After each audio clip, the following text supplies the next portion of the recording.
এখানে স্থানীয় বাসিন্দা? হ্যাঁ। কি শুনলেন আজকে ঘটনা? আমি শুনেছি এসে আমি ভোরবেলা এখানে মাছের কাঁটা আড়তে কাজ করি।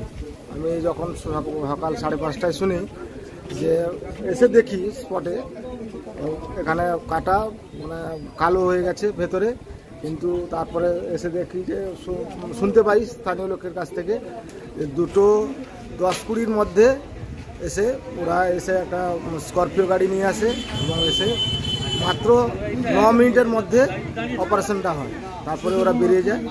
তারপর তো এই ব্যাপার, এটা ভরা মার্কেট একটা, সবাই এখান থেকে সহযোগিতা পায়। কিন্তু এখানে এই এটিএমটা খুব পপুলার, খুব পাবলিকের খুব এখানে পুলিশের একটু কি নজরদারি খামতি থাকছে বলে মনে হয়? নজরদারি তো সবসময় তো পুলিশ তো রাত্রে মাল টাল স্থানীয় ছেলেরা মাল খেলে যখন তখন তুলে নিয়ে যায়, কিন্তু এত বড় একটা কেস হলো ওরা কিছুই বুঝতে পারে না। এসে এই স্থানীয় লোককে জিজ্ঞাসা করছে কি ব্যাপার কি কিছু না। কিন্তু রাত্রেবেলা কোনো গার্ড টার্ড এখানে ছিল? গার্ড প্রতিদিন থাকে, কালকে নেই। কালকে ছিল না? কালকে ছিল না। প্রতিদিন এমনিতে সিভিল পুলিশ থাকে? প্রতিদিন সিভিল পুলিশ থাকে, কিন্তু কালকে নেই।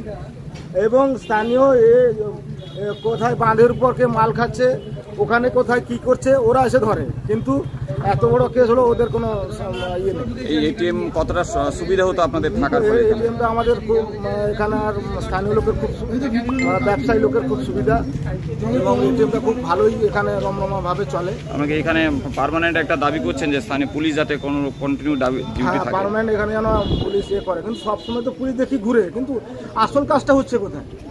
আসল কাজ ওরা কোনোদিন করতে পারে না, এইসব করে ঘুরে করে।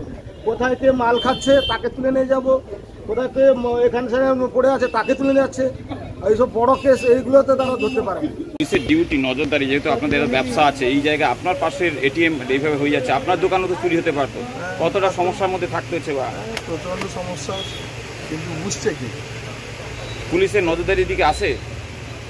এখানে এটিএমে থাকে না, এটিএমে থাকে না।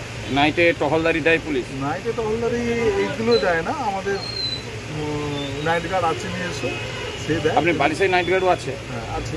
সে কালকে ছিল না? থাকলে ও তো 9 মিনিটের সময় নিয়েছে, যেহেতু ওই সময় তো এত বড় এরিয়া তাকে কভার করতে হয়, তো সম্ভব হয় না। মিনিমাম এইটা কত মতন ব্যবহার করতেন ব্যবসায়ীরা, এটা কত মতন ব্যবহার করতেন লোকজন? বালিশাইতে সবচেয়ে বেশি ট্রানজ্যাকশন এটাই হতো, এবং সবসময় এটাই লিঙ্ক থাকতো, এটাই সবচেয়ে বেশি ট্রানজ্যাকশন। কতটা সমস্যায় পড়তে হবে এই মুহূর্তে আপনাদের? এখন আবার আমাদের সেই ব্যাংক ছুটতে হবে, এই জায়গায় হতো পাশে ছিল, সুবিধা হতো, সেটা আর পাবো না। কী নাম আপনার? আমার নাম সত্যব্রত জানা, এইখানকার স্থানীয় বাসিন্দা।